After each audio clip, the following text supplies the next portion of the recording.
everybody, welcome back to Feedback Loop, the podcast where we discover music together with you and with me and with my co-host. I'm Jeremy. I'm Joey, the co-host. The co-host, the aforementioned co-host. We're a little rusty because I say we, I'm really just projecting. I'm a little rusty. My brain's fried because we're doing this two days later than we usually do, which doesn't sound like a lot, and it's in reality not a lot, but it feels like a lot. It feels like a lot. So back into the swing of it. This week, the music we discovered was Metric's Fantasies from 2009. It was an album I chose, and I chose it because, I don't know, why do I choose anything, man? Because you like it. I like it. I like this album. I like the band, honestly, and I feel like out of their discography, this album is kind of the midway point for them because their older stuff was a bit more like punky, like kind of like punk rock stuff, and they've gradually just added more like electronic sounds and kind of gone into more of like a synth rock kind of thing, and this is kind of the middle ground, so I figured it's a good entry point.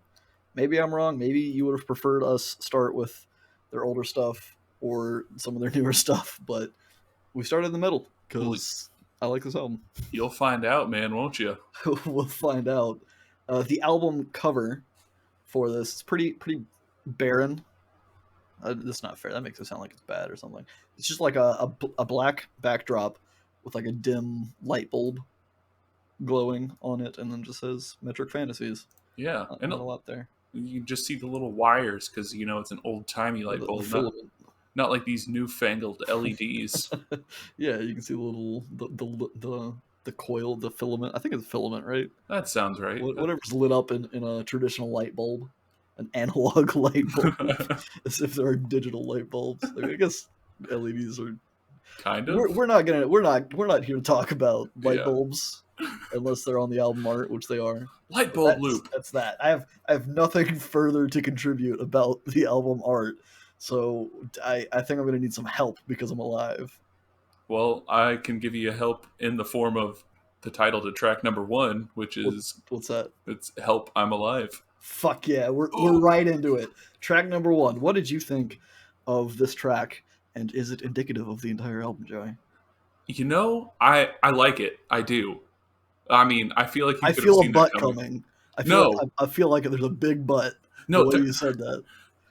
Well, I was going to say a butt, and it's because I have 2 butts, actually. 3 butts, if you count the one that I actually have on my person. You got a lot of butts. So one of the butts was you asked if it was indicative of the entire album, and I feel like it's not entirely, because I feel like there's a lot of songs on this album that don't sound like this. I more so meant your feelings towards this song. Oh. If it was indicative of how you felt about the entire album. Well, then yes. And there's other songs that I like even more than this song on this album. And 2, I was not expecting it to sound like this, given I have heard some stuff off of 2 previous Metric albums, just having heard from, like, being recommended by people that I knew. People that you know? Yeah. That may or may not be bad experiences from the past? No, I'm not sure. It wasn't that it was a bad experience. It was... And, I mean, I liked the music. It was just that person was a more punky person, as you said, and listened to the older Metric. Right. So that was what I knew, and I just wasn't expecting Help, I'm Alive to sound like it. Not that it doesn't sound in any way like rock or punk, but like you said, there's a lot of like electronic or electro rock synth pop type stuff that goes along with it, which I think at the current stage that I'm at in my music listening career, I like more, or I'm at least more susceptible to like giving it a better try. Like I feel like in some aspects, I'm like not necessarily a punk snob, but I'm more discerning of it because I go towards like the folk punk, DIY punk type stuff, and Metric is very much not that. So it was good to, it was refreshing, I guess, to hear this. I'm glad you liked it. The song "Help I'm Alive," it kind of starts off with some like industrial kind of banging drums. Like, it just sounds like metal being banged together, like someone's working like an anvil and like a forge kind of a thing. And then it kind of transitions, and there's some synths that come in, and then Emily Haynes is the lead singer. of the band. Her voice comes in that kind of like it bounces and it echoes around a little bit. The guitar tone is just kind of clean and it's kind of piercing, but it's not like obtrusive or like I don't know. I can't think of a better word for it. That's why I use piercing, but it's I don't know. It's prominent, I suppose, at least in this track. And the mastering kind of feels pretty well balanced overall Yeah. with the levels. Yeah, the guitar tone, like, I don't know if it's because there's two guitar tones Yeah. in the song. There's like the acoustic crunchy one that comes in Hmm. later, and then yeah, I don't know how to, I guess, describe the one you're talking about. What struck me was that it sounded like there was a lot happening, but it didn't sound too loud. Like, Right. it wasn't like, I don't know. I mean, with the bands that I've been suggesting, like Frog and Horse Jumper of Love, and just Yeah. general stuff like that, where it's like a wall of sound. Yeah. And this is not that, but it still maintains, I'd say, a pretty good edge on it. And it's almost like you can actually hear everything that's going on rather than it. Yeah. Which I mean, I think it's both a good and a bad thing. I mean, I've talked a lot about recent. I say a lot of. I think I mentioned it 2 or 3 times recently, relatively that kind of Deaf Haven wall of sound kind of thing. And the frog had a similar impact where it's just like it kind of stuns me in Hmm. a positive way. Which so I think that's good in and of itself. But yeah, it's also kind of the other side of the coin with metric where you can actually discern what's happening in the song and it's not just like noise for the sake of noise, I guess. Yeah. And I guess if I had to like sum up this week's listening experience with this, it would be refreshing for, I'd say a lot of it is that reason as well. Just it's nice Yeah. to hear it. Cool. Well, I think they have a cool sound, and I'm honestly a little surprised that you enjoyed it as much as you seem to have. So I'm I'm taken back a little because I thought you were gonna dislike it. Honestly, the more I was listening to this, I was like, yeah, I don't know if he's gonna like it as much. But fuck yeah, I'm glad you do. Lyrics for Help I'm Alive. This one, when this is one of my favorite songs on the album, maybe one of my favorite Metric songs. I'm going to say that a lot on this album specifically because I do really love this album. But when I've listened to this song previously and this album previously, this song specifically sounded to me like it was stemming more from depression. Yeah. Where I mean, you're saying "Help, I'm alive." That kind of implies that you don't want to be alive, right? And you're just kind of like, help, I'm here, I'm existing, I don't really want to be, but here, at least that's my interpretation of it. And I think that's kind of an interesting thing that comes up later is the perspective of how you're viewing things. And I feel like a lot of the content on this album is maybe open or susceptible to your like bias of how you already perceive life. So I'm generally more of a pessimist, so I kind of put the depression thing on this. But generally, it seems to be about Emily talking about being pressured or feeling a tremendous amount of pressure put on herself, and it's having kind of an impact on her mental health. And I thought it was interesting that after the chorus for the last verse, or the last couple verses actually, the music changes up a bit and it takes on a happier or less ominous tone as the first verse has, and the lyrics also reflect that change. And it seems like by the end of the song, she's kind of like at a better place, where she's like ready to kind of face the challenges that she's been talking about in the song.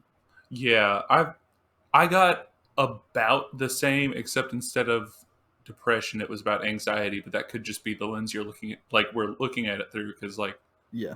I, I don't know, just like I, anxiety is a feeling that I'm very much aware of in Hmm. myself. Like just like, and I mean the whole like my heart keeps beating like a hammer, and that's like one of the Yeah. most said lines, and that's just a very common feeling whenever you're like having a panic attack. You're just feeling a ton of anxiety. It's like you can feel like your heart's about to beat out of your chest. But yeah, so I connected with it in that way, uh, and I feel like it goes hand in hand with she. There's a lot of talk on later songs about like overcoming challenges and Yeah. fighting a battle, and I feel like I don't know, it could be either anxiety or depression, one of the two, but I feel like that is a battle that she is speaking to beating on later songs. Yeah, I think there's a kind of a general conflict that she's talking about overcoming, right? And I think it's very much like people project onto that in certain ways. Obviously, she was experiencing something specific, Yeah. but I think it's kind of it's left a little vague and a little open to kind of maybe allow people to project onto it, maybe to act as a canvas for someone else's painting. But yeah, I got nothing else to say for this track. We're just gonna move on to track number two Sick because Muse. I didn't segue. Sick Muse. Sick Muse, Sick track number two. Muse. This one, honestly, it's a pretty different sound Yeah. from the first track. It immediately comes in with this kind of like Western sounding guitar lead with an acoustic rhythm guitar underneath it and a very simple and clean drum track. The drums on this album overall, I feel, are kind of lackluster to me, which I know seems like an insult, especially coming from me, someone who talks a lot about the drums on music. But honestly, for this album, they seem to take a backseat, and Yeah. I don't think it's necessarily a bad thing, but I think they could have been done better. Perhaps I don't know how. I'm not claiming that I could have done it better or that the person doing it did a bad job. I think it's Jules is the name of the guy that drums, but yeah, I don't know. I'm not in love with the drums in general. They're very simple and very plain on this album.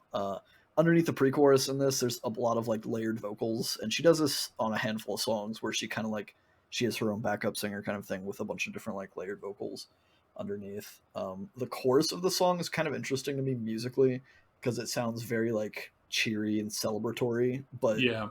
her vocals don't really agree with that. Like the music itself is very like upbeat and happy, and it sounds like she's like celebrating something with the music, but her vocals are I don't know, the melody, it sounds a lot more like sad to me or like mournful, which Yeah. is kind of like an interesting contrast to be mixed in. Yeah. This song was, I don't want to say confusing, but it was like whenever I said that "Help I'm Alive" wasn't indicative of the rest of the album. Yeah, it was like the second song. It's just like you said. It's got like it starts off with like a deep tone guitar, like just like super thick. It almost sounds like, I think you said a Western, Yeah. and it's yeah, just like this driving energy forward. And even though "Help I'm Alive," it was a more like generally, I guess, pop rocky type song. This one seems to Mhm. have more energy, which, at least to me, is Yeah. I got more energy from this song. Like whenever I was listening to it, I was like feeling something, and I don't know, like I it sounds like a better version of other music that I've heard, but I can't put my finger on it. Like I don't I can't think of the exact band, but it was like I had a very tip of my tongue moment whenever I Yeah. was listening to this song, and I still can't figure it out. I keep listening to this song over and over again, thinking I'm going to be able to figure it out, but I can't. But I I, hope you do, and you bring it up at some point in the future because I'm curious now. I do, and if I figure it out, we're listening to that album, and I'm just gonna do it that way. Yeah, Um, I'm totally down. but yeah, so I think so far, I think I like "Help I'm Alive" more than this song. Hmm. I don't. I this one, I don't want to say it's like my least favorite on the album, but I think it's bottom two. Interesting. This is I one of my favorite songs on the album. I know I said that I warned you all that I was going to be saying that a lot. I have 5 songs out of the 10 songs on this album marked as songs that I really enjoy on this album, and this is Holy one of them. shit. Well, I bet all the ones that I say, oh, that was my favorite song on the album, you're gonna be like, nope, not one of the 5. Yeah, well, I mean, you got a 50-50 chance, right? I guess that's true. There's only one song on this album that I will say I like significantly less than the others. But so there's like 3 tiers, I guess. There's the top 5 for me that are songs I really like. There's the middle 4 that are fine. I don't have anything against them, but they're not in the top 5. And then there's one song that kind of falls flat for me. But we'll get there when we get there. Okay, I feel you. So like lyrically, this song, it was kind of hard to pin down for me. I mean, I feel like she writes lyrics in a way like you said, where it's kind of up for interpretation. Mm-hmm. It's not. I mean, like obviously there's a story behind why she wrote it, but the lyrics aren't driving you in any specific way.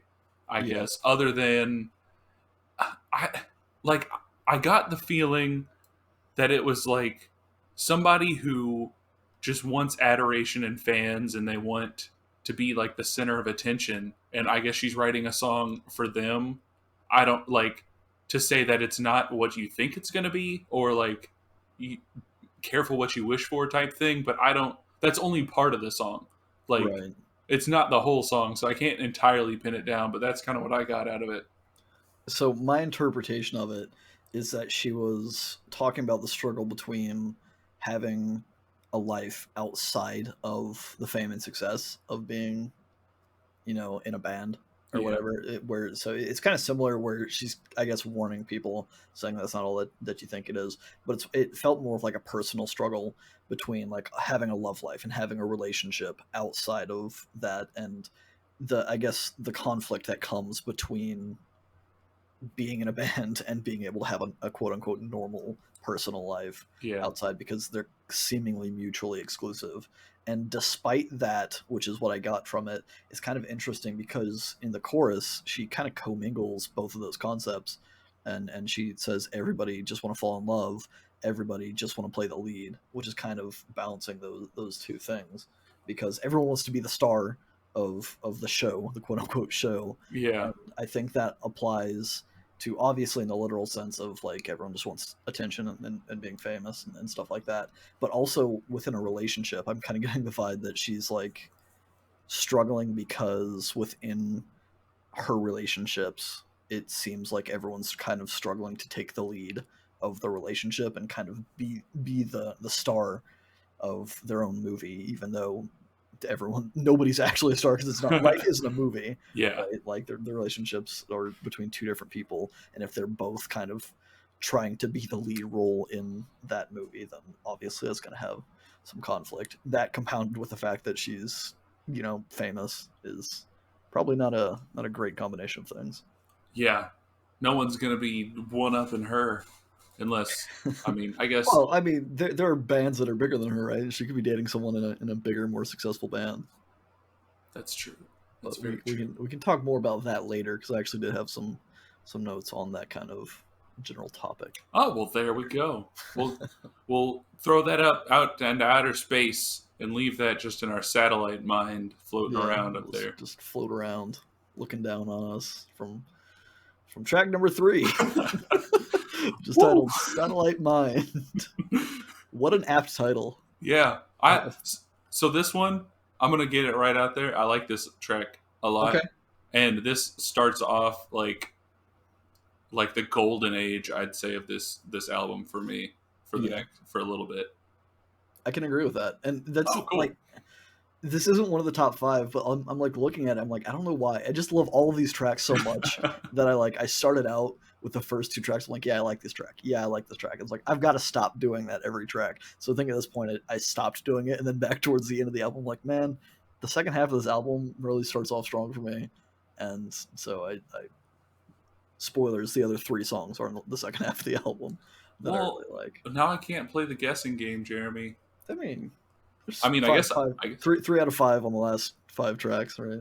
3 out of 5 ain't bad. That's a Meatloaf song, right? Yeah, it's close enough. But yeah, I definitely agree that this starts a different section of the album, at least musically, and it's a good section. Well, cool. This one, it starts out with like, I mean, Satellite Mind starts out with like a spacey kind of atmosphere, Yeah. and I don't know what like instrument. I need to look up more about like electronic instruments because I always sound like a fucking douche whenever I'm just like the synth.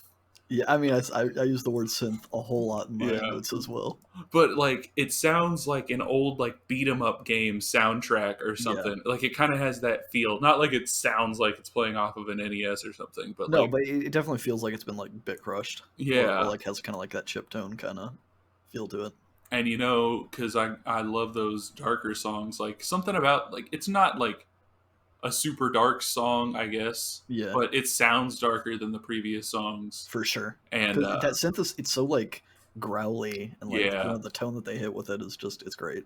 it is great, and I really like it. And then the guitar, like there's I feel like I've said this before, but like there's definitely times where I listen to songs and I'm like, ooh, that sound. I want you to just make a whole song of just that sound, and Yeah, then I can have this song and the new song that just has that sound. But I feel like that's kind of a selfish thought, but uh, like no, the key there, Joey, is to make it yourself. yeah, but I'm not Make the good. song.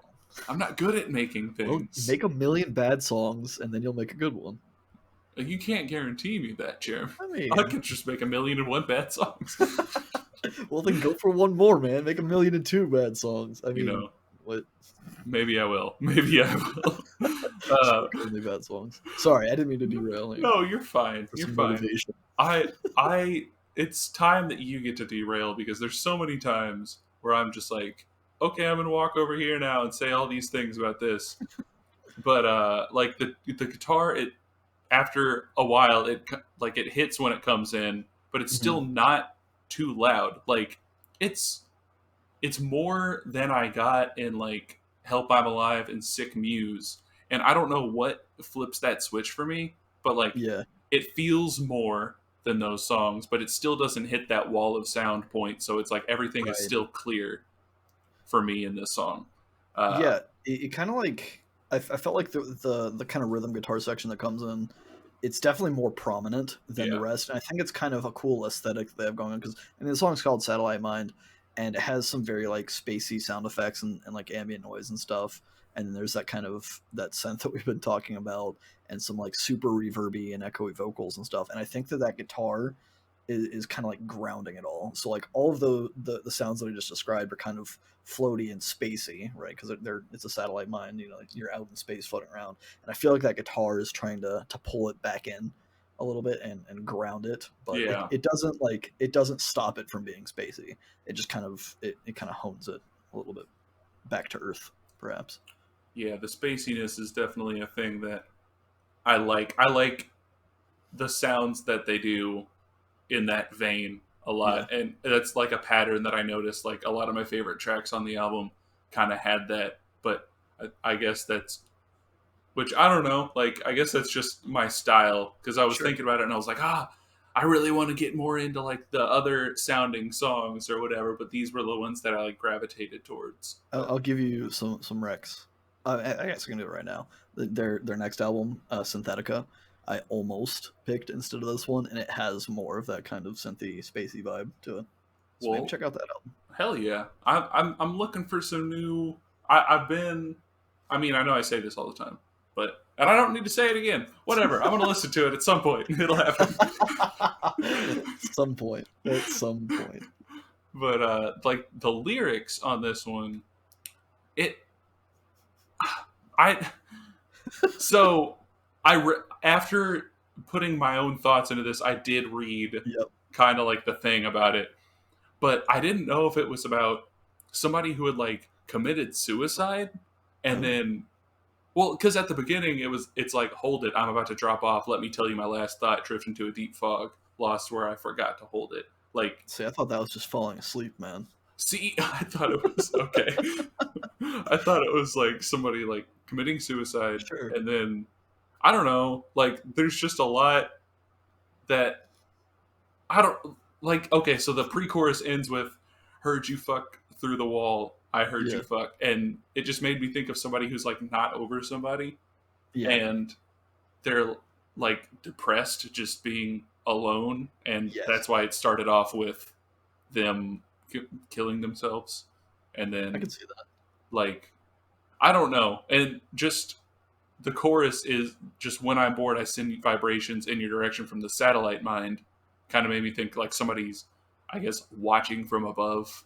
Sure. Could be heaven or wherever you feel like you are. Yeah. I mean, I definitely like. I think that's not too far off from what she said the song was about, which I'll get to in a minute. But before we talk about that, my interpretation of the lyrics was also similar in that I thought it sounded like she was going through a breakup, And the way I was kind of putting it together is that she keeps thinking about her ex when she says like she heard you fuck through the wall, like you said. It's kind of like that breakup thing where she's thinking about her ex. And I also picked up on the depression thing, so I wrote that it sounds like she gets depressed, and the only way she knows how to fix it is to call someone up and get laid.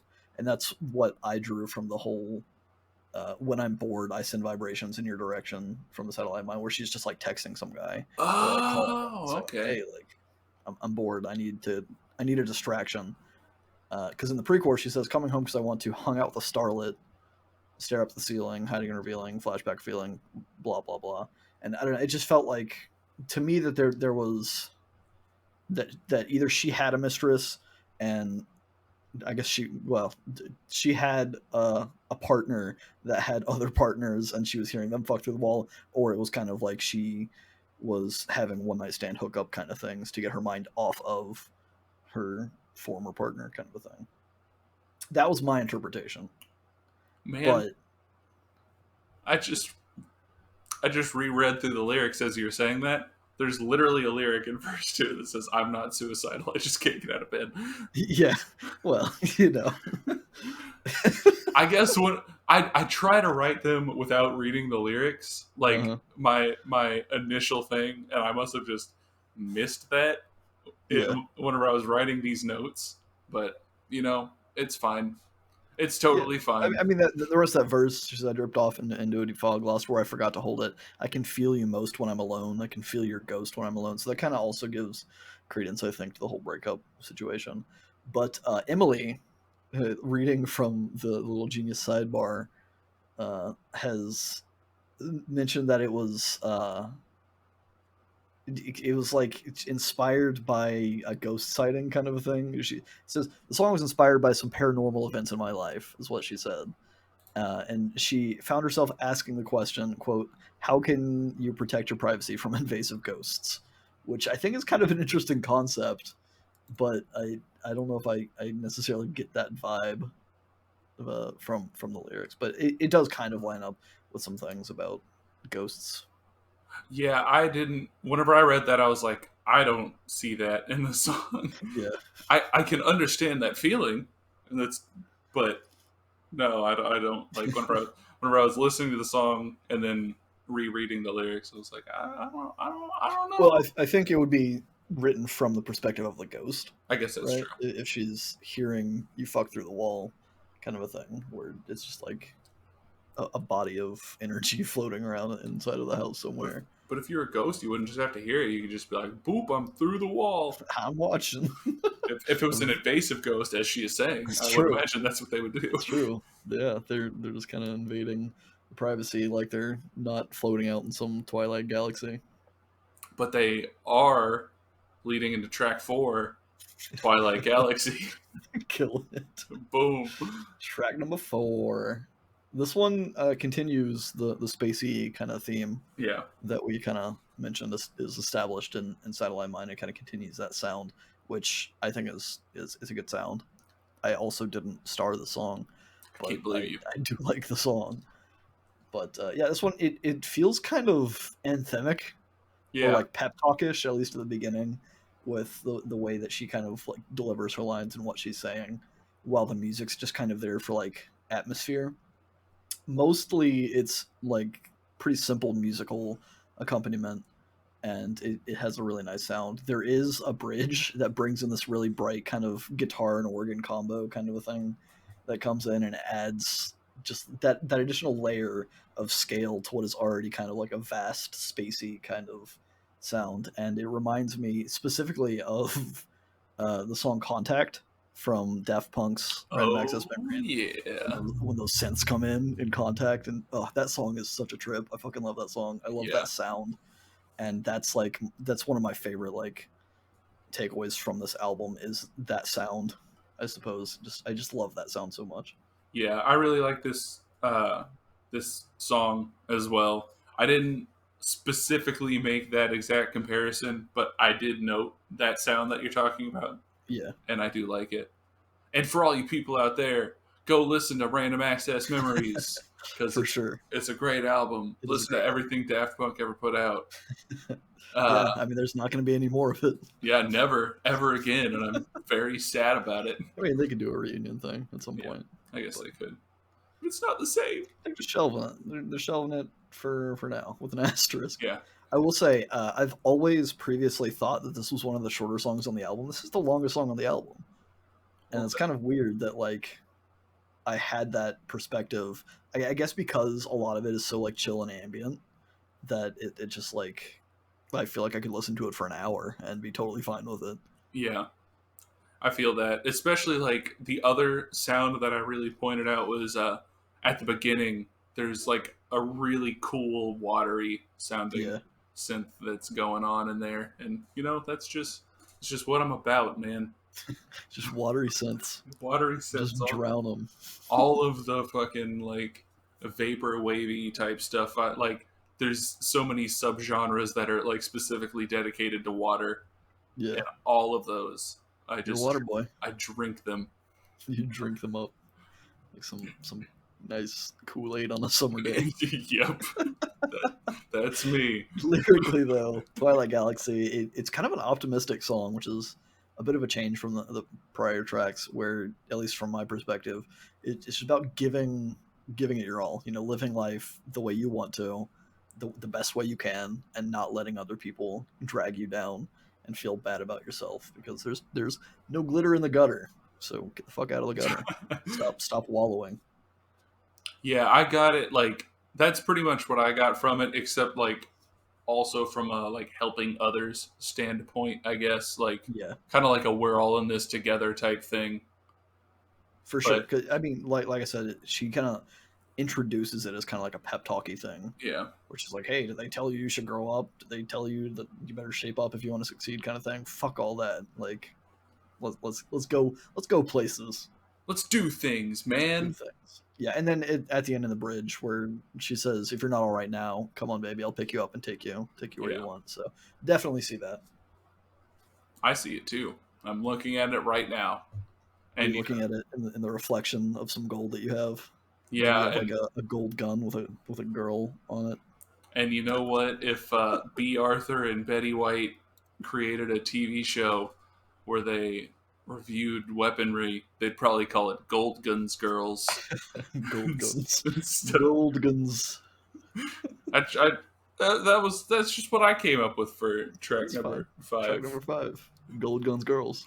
Which pretty banging song. Yeah, for real. Like after the 2-track kind of slow down, spacey, whatever, this one it comes back with like it's got some energy, man. This is the most up tempo song I think has been on the record so far. Yeah. And you know what? I don't dance, but I was tapping my foot to this song. Joey's too cool to dance. Yeah, I am. I mean, I guess I wish I could say I'm too cool to dance. You have a daughter. Why don't you dance? You not dance with your daughter? I do, but Just like, not to the song.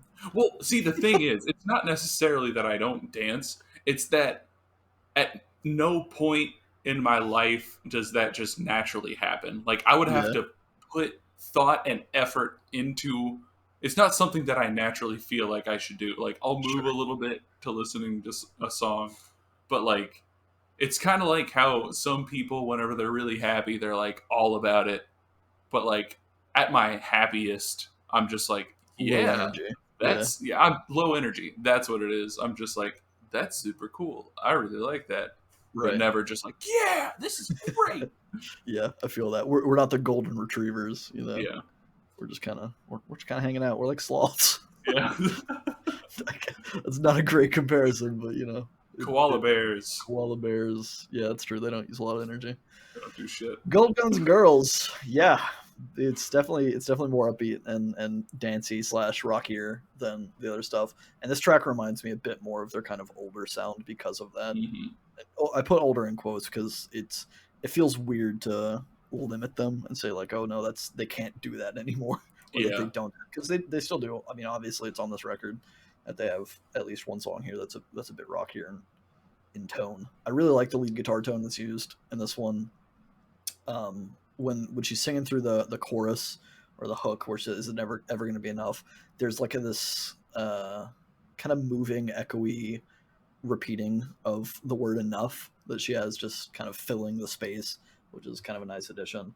And I never noticed this, and I meant to go back to see if it was in the first verse as well.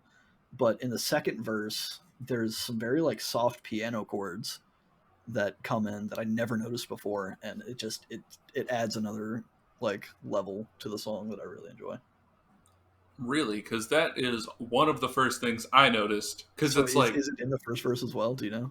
I don't know. I don't think it's in the first verse, but whenever they came in, it was like instant because the keys are like slow, Yeah, but everything else about the song is up tempo, and then the keys just come in and they're kind of like, bam, bam, but like behind everything else, just giving it a nice little accent. it's great. It's great. I I don't do know how I like it. never noticed it before, but I'm glad I noticed it now. I don't know, man. I'm glad you noticed it too. Always discovering new things about the music that we love. That's what we do Hell yeah, here. that is, and also discovering music that we don't love, like Yeah. hella. You know, you didn't have to bring that back up, but you I, did. I feel like it's an internal meme at this point. I think it, I have to just bring it up and make people feel excluded when they don't get the joke when they're listening to us. yeah. Or they could just be like, oh, he obviously doesn't like Hella. Okay. That's true. That's probably So what they'll think. I'm not going to explain it ever again. So, or even now. Yeah, we're not explaining anything. If you don't listen to every episode of our show, then what are you doing with your life? We're holding you hostage so you can get this reference. Yeah, exactly. Anyways, lyrically, Gold Guns Girls, it seems pretty straightforward. Yeah. At least to me, it's about someone that's never really like satisfied with anything that they have or that they achieve. It kind of maybe feels like she was targeting someone that she had a relationship with, where she felt like maybe she wasn't enough for them at some point, but it just kind of like seemed general about like people always wanting more. Yeah, that's really like, yeah, that's what I got. I didn't equate it to like her in a relationship, but I could definitely see that. I mean, that's got to be a big feeling. Oh, you know what? Actually, I was just looking through the Genius, and literally the one comment is like, I've always associated this song with sexism / patriarchy and the pressures on women.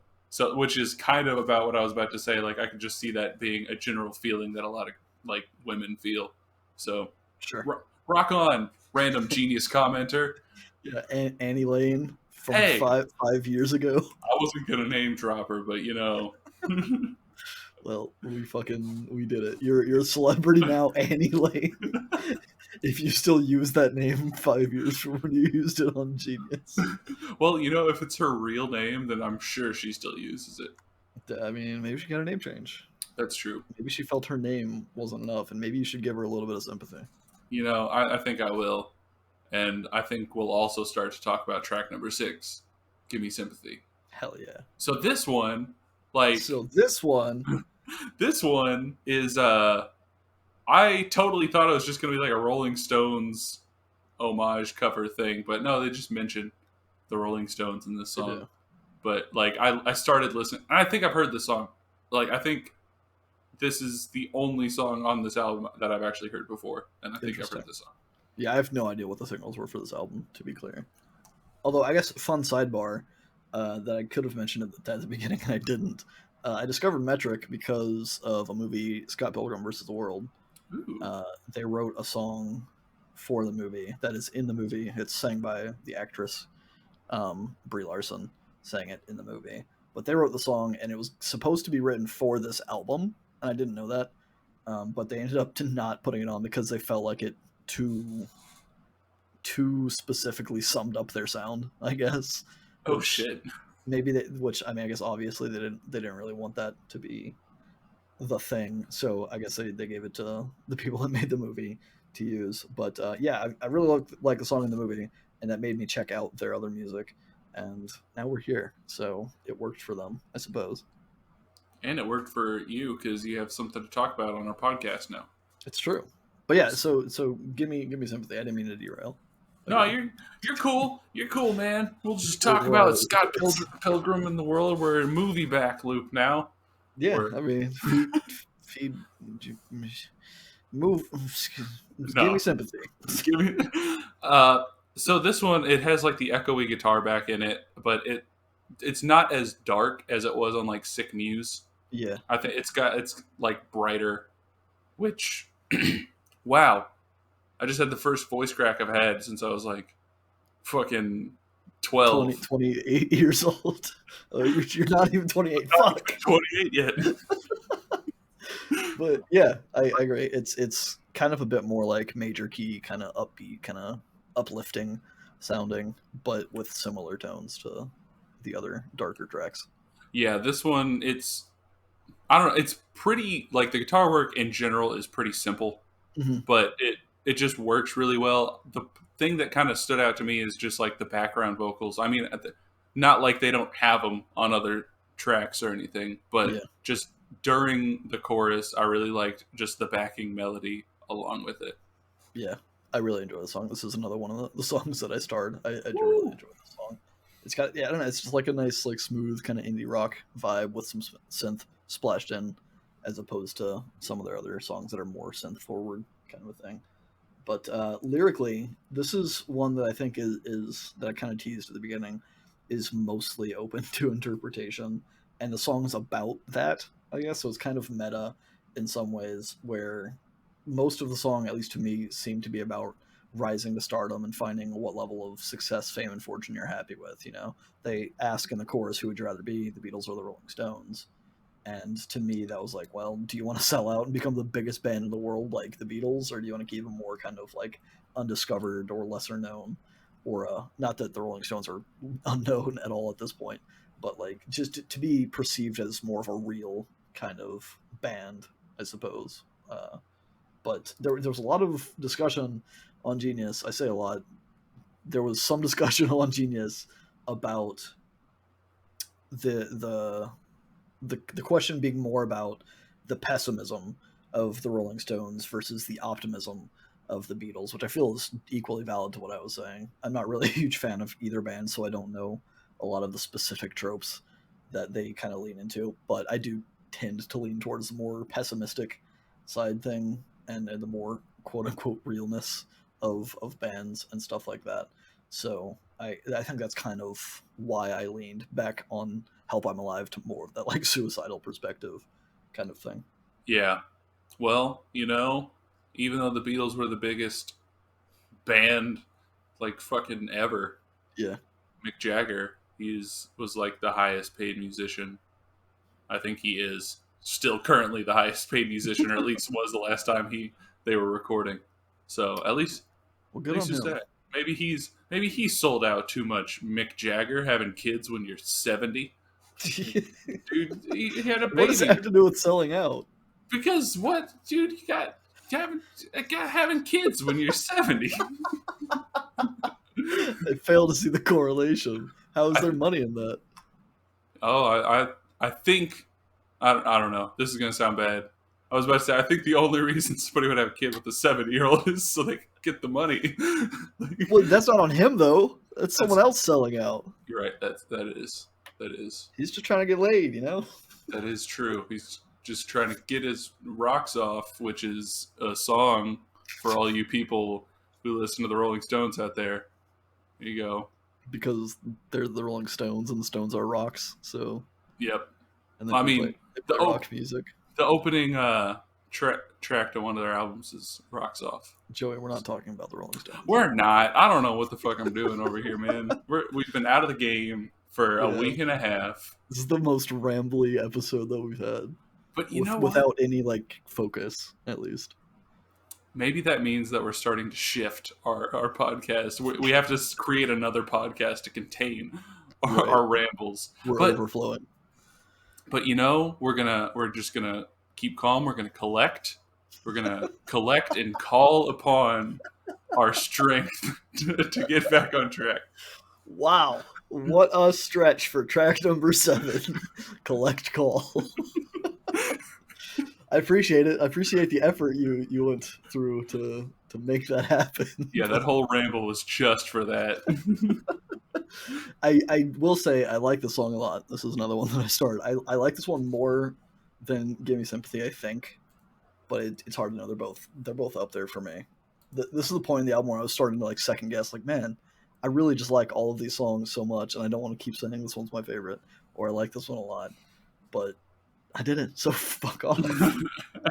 There's what I really like about the song is that there's a layer of keys, like their piano keys, synth, whatever, Yeah, and the guitar, and they have like kind of conflicting, not conflicting, they have kind of like a duetting. counterpoint.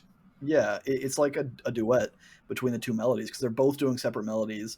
They're kind of weaving their way through the song, and then Emily's vocals come in, and it's just another layer of melody that just kind of like it all blends in such an interesting way, and it's very complex, and it like I don't know, it kind of like it keeps me focused on what's happening in the music, which doesn't always happen, I guess, when a lot of music is just like noise, or it's if it's too simple, there's only so much you can think about the guitar riff that's just repeating Yeah, itself over and over again. But there's so much like happening constantly with the melodies that it keeps me enticed. yeah. I pretty much hit the same. Like I really like this song too. This is still in the Butter tracks or whatever that started on Satellite Mind for me. Oh But yeah, so I'm still riding that one out, and this is no exception. This is just a really good song. That keyboard or piano or whatever the fuck's going on there, it just has a super cool sound. yeah, Like it. I mean, reading about it, I like she name dropped. I guess the name of this instrument called a Wurlitzer. I guess it's like a piano or a keyboard or something. sure. I'll pretend to agree with you. Super fucking cool. It sounds really cool, and I just like it. I don't know what else to say because I like it. I feel like I'm just saying positive things. Maybe I need to be more negative. No, man, just love it. That's what music's about. Just loving it and being about it. And I'm about this album. I'm about this song. Lyrically, I do disagree with Genius, so there's some conflict. There's some Hell yeah, negativity. I So like it. whoever wrote the lyrics for Genius, I got a bone to pick with you again. This isn't the first time this has happened, and I'm obviously not. It's not one person that's writing the lyrics for every album that they have on there. But I just feel like when you open it up to crowdsourcing, sometimes you get shit. It's not to Yeah, say that I think it's a shit. I think there's just one important distinction, and that is in the bridge, which I really love the bridge to the song. She sings, "If somebody's got soul, you've got to make them move." And Genius has transcribed, "You've got to make them move," where I've yeah, always heard it as, "You've got to make the move," which obviously they're very similar sounding. The move kind of thing. Like it's all there. I don't know which way it actually is. It might be them, but to me, that doesn't make as much sense. yeah. I feel you. I don't have an opinion either way. You're remaining Swiss. I am Swiss right here. I'm just Swiss cheese full of holes. Full of holes. Well, I'm poking holes in Genius. Yeah, you are. With that And being said, though, oh, I'm sorry. Were you gonna? I was just going to add that Genius is often wrong. I don't know about often. Well, I guess it depends on what kind of music we're listening to. I feel like with music that you listen to, the lyrics are more likely to be wrong, just because the nature of it is like a either harder to understand or b nobody gives a fuck about the music you listen to, Joey. Nobody's even heard of this band. Exactly. I mean, Frog. Nobody's listened to Frog before. Dude, at least two people now have listened to Frog. But yeah, I Genius is something. With that correction aside, though, I feel like the song is about being trapped within a relationship. It's pretty straightforward, at least to me, it seems. Yeah. But being too lazy or complacent to do anything about it. There were two kind of perspectives. One is being the lazy person that's too trapped. The other is from the other side, where your partner you feel is too lazy to fucking do anything in the relationship. And I feel like that bridge where she's saying, if somebody's got soul, you've got to make the move, could either be that she, as the lazy one, is seeing that someone else has soul and is attracted by it and is kind of telling herself that she deserves better and she can do better if only she tried or if only she cared more, Yeah. that she could get out of the shitty relationship and be with someone that actually has passion for life, kind of a thing. Or from the other side where she's like, man, this guy I'm with is just fucking lazy. He doesn't care about anything. And then I see that person over there that they're ready to go out and fight life and get shit done, and I want to be like that. But maybe I'm. But I guess that would also kind of imply that they're lazy because they're not just ending it. I You don't know, know, man. I think, given it more thought, I think your distinction actually makes a big difference, at least Right? in that point. Because, so if, yeah, because I mean, it could be the difference between, like you're saying, who's the lazy one and who's not. Yeah. Because if it's, you've got to make them move, it's putting agency on the person who is not the lazy one to, Mm-hmm. like, strike life in this person who's lazy. Or if you're not the lazy one, you've got to make the move, can mean, okay, well, it's your life. You got to do something Right. that's good for you. It's your life. You have to take Yeah. responsibility for your own happiness, kind of a Yeah. thing. So you know what? I'm in your camp now, Jeremy. I mean, again, it could just all be perspective, like I've said on a couple of the other tracks, where like it's there to make you think about it and to draw your own conclusion, which I don't think is a bad thing because that's what art's about, right? That is exactly what art's about, unless you're an asshole. Unless But you're some asshole that gets front row tickets to see your favorite band and then I had nowhere else to go from there. yeah, That was a bad analogy. unless you're one of those super cool people that Billy Joel puts in his front rows, because doesn't he like reserve the front rows for really good fans, and he like takes the I have people with no the work? idea. Yeah, I think that's the thing that he does. Billy Joel. I think it's Billy Joel. He All like right. reserves the front row of all of his concerts or something, and then like For take, who? takes people from like the nosebleeds and is like, "Hey, Oh, I come see. sit front row." So that way, like, it's not like Oh, corporate because that bullshit was my donors. question. My question was going to be, how does he know who his true fans are? But if he's just Yeah, picking them from the nosebleed, then that's cool. yeah, I think that's what it Good on is. you, Billy Joel. You make pretty good music as well. Better than Elton John. Hey, we're next week. I'm scratching it. We're doing an Elton John album instead of what you've agreed upon. I No, mean, I'll no, do it.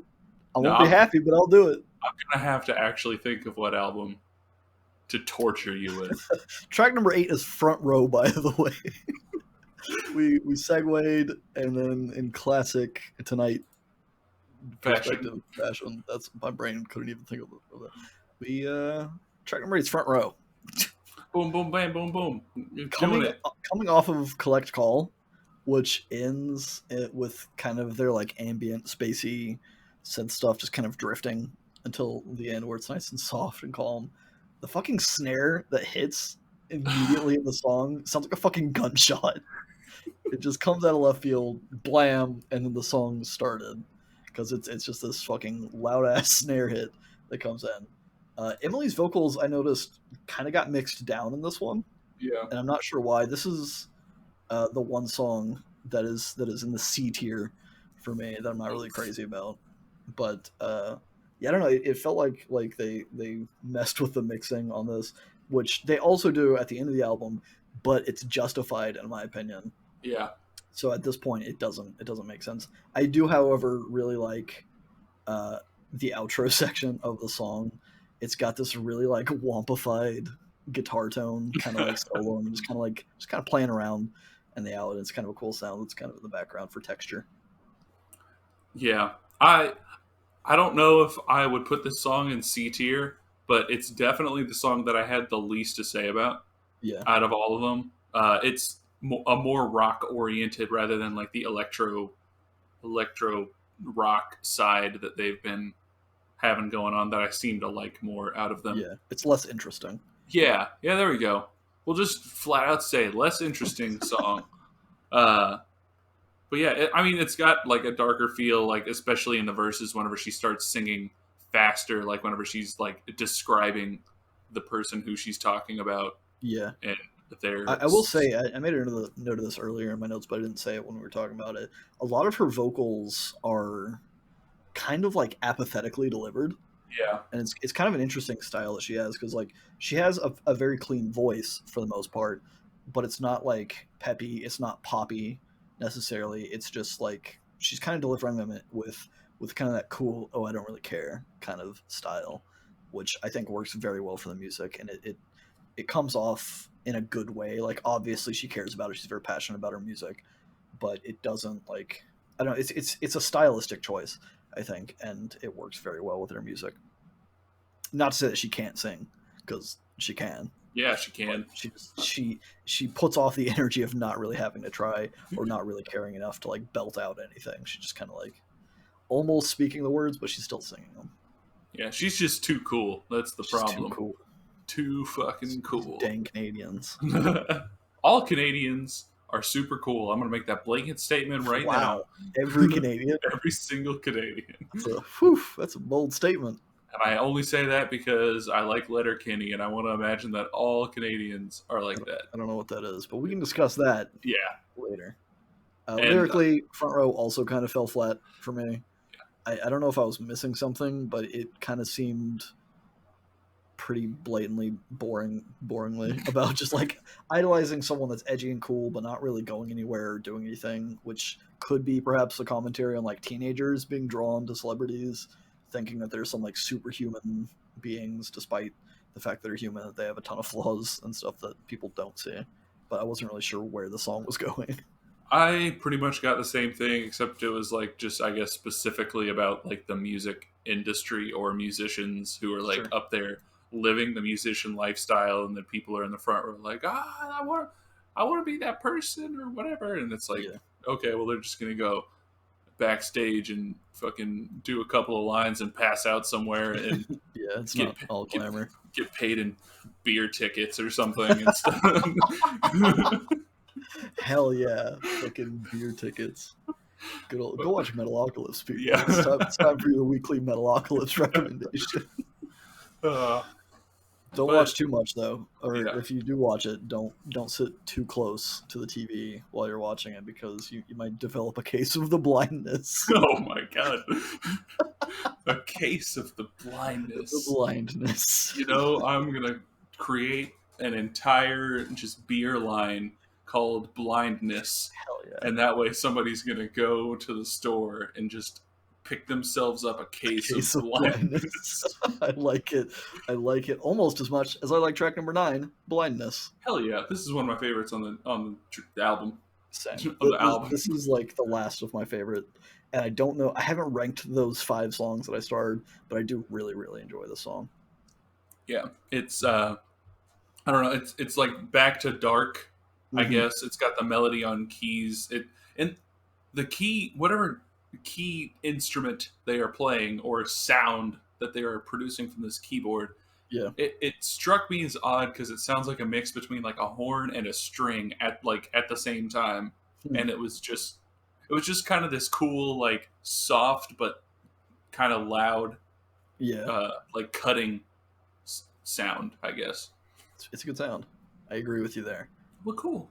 It's the song. It's very like moody and subdued, at least for the first half, but it still keeps like a good tempo and flow throughout that.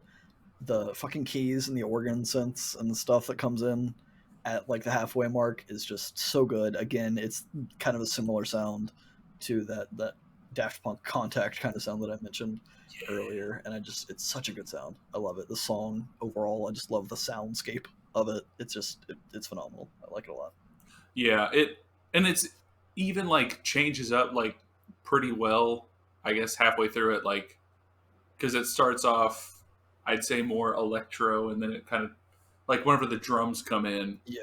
it gets more of like a ballady type feel, I guess. Yeah, And for sure. but the message of this song, or lyrics, I don't know if this is what was intended. This is what I got. It seems pretty clear to me, but to me it was just about like, I don't know, like you're brought into life. I didn't ask for this. You're just here all of a sudden, and then like you don't like it, but you can't leave because to leave would mean to die. So it's just kind of like fighting just the general everyday fight against life to just stay alive. You're like, I was just forced into this, but I'm going to keep going Yeah, to see what life has to offer, I guess. that's pretty close to what I got. This song to me It seemed more of like a rallying cry, like a battle cry kind of a thing. I mean, literally, she's talking about kind of sending in reinforcements and rescuing survivors from a previous battle or whatever.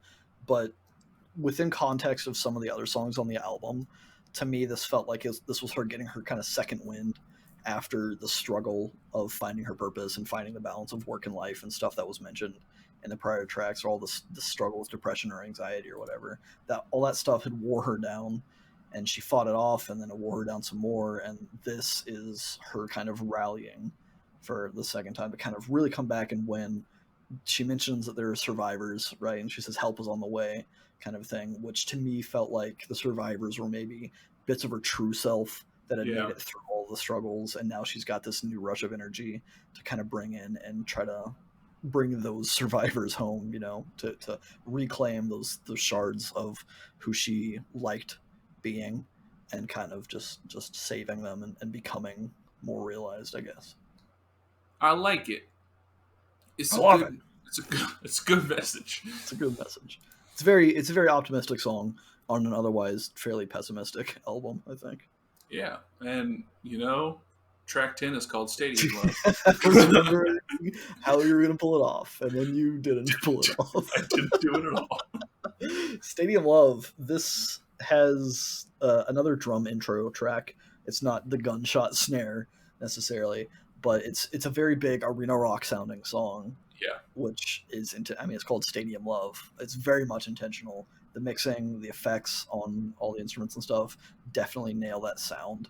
There's lots of reverb on the guitars. Some of the instruments are kind of mixed down or they're echoey. There's a lot of mastering and stuff that went on to make this sound like it was performed in a stadium. Yeah. There's also this is the last track, and I noted the drums being lackluster on this track. I'd kind of been growing to that conclusion over the week as I was listening to it, but as I was getting my notes, I'm like, the drums really don't do it for me for this album. And I don't know if it's the tone or if it's the drummer. It just, I don't know. It falls flat for me. And I think this track overall is kind of a disappointing end to an otherwise solid album. But I don't hate the song, to be clear. It's not the way I wanted it to end. Yeah, that's the thing. Like, following Blindness and how good of a song that was, Mm-hmm. to come to this one, which, it is exactly what it's supposed to be. Right. It is supposed to be a song that sounds like 10,000 people are listening to it in a giant stadium. It's even got the chanting, like the ooh, where the crowd's going to be chanting along to it when they're playing it live. There is one thing about the drums that, like, I noticed in this song, and it's like, it's got that kick, clap, like, whenever kind of the rest of the music drops out, and it's got that like, I could just imagine. It's got like a solo section. Yeah, I could imagine like the 10,000 people in a giant arena just like stomping along to like the We Will Rock You kind of thing. Yeah, and it's like, this was written to be played at a large venue, which feels cheap, right? It feels very like, I don't know. It stands out on this album, especially after having discussed like the artistry of the Rolling Stones versus the Beatles, at least from my perspective, to go and do something like this, which there is meaning to it outside of that, but it does feel as like kind of like a cheap, like a track that wasn't needed. Nobody wanted it, nobody needed it, but they felt compelled to do it, maybe to make their concerts more exciting, which it's fine. I will absolutely concede that Paramore has a track or two like that, so I can't just come out and shit on that. I mean, I can. I don't like when bands do that kind of thing. Yeah. But Paramore gets a pass, and we'll talk about that when we do their discography, I think. See, at some point. The thing that got me about this, like, made me realize that it was, I guess, cheap, is like, so I was listening to the song, and I had this realization. I was like, okay, this is just an arena song. It's weird that they would put this as the last song on the album. Yeah. And then I go to like read Genius, and it has an excerpt from an interview with her, and it's like she's talking about like, imagine an apocalyptic Noah's Ark transplanted to the Thunder Zone with animals of every stripe fighting for their lives. And I'm like, this seems like a really long explanation where you just don't want to say we wanted to write a stadium rock song. Yeah, for sure. But also like the lyric, like we're talking about lyrics now, I guess. I had no idea what the song was trying to say. without that kind of interpretation, because she just like she says, want to make a bet, odds are neck and neck, taking off the gloves, spider versus bat, tiger versus rat, owl versus dove. She's just like listing these matchup things of like various fights, and then kind of implying that the crowd is involved, but doesn't really go into it, because it says fight it out to wow the crowd, and immediately says, guess you thought you could just watch, no one's getting out. Like, what does that mean? Are we fighting with the animals as well? But no, really what she's explained is that the song is about man versus nature, and how we keep expending natural resources as if they're limitless. We're using up all of nature's yields, I suppose, and we're kind of responsible for the destruction that has occurred within nature, and everyone's complicit in said crime. But yeah, that seems like a very interesting perspective to take on these lyrics. Not saying that couldn't be her honest intention. Yeah. But it feels very much like that's not the case. Yeah, especially because like it comes off like a little kid being like, oh, well, which would win if a lion and a tiger fought? Like, yeah, not to bring this back to the presidents of the United States of America, but just you saying that remind me, they have a song called Flea versus Mite, where it's just talking about a flea and a mite fighting each other. But at least they come across it from that honest perspective of just being like, yeah, like we're just gonna make a song about what would happen if a flea fought a mite. I'm not gonna dress it up as some like environmentalism bullshit to like justify it. I'm just gonna have fun with it, kind of a thing.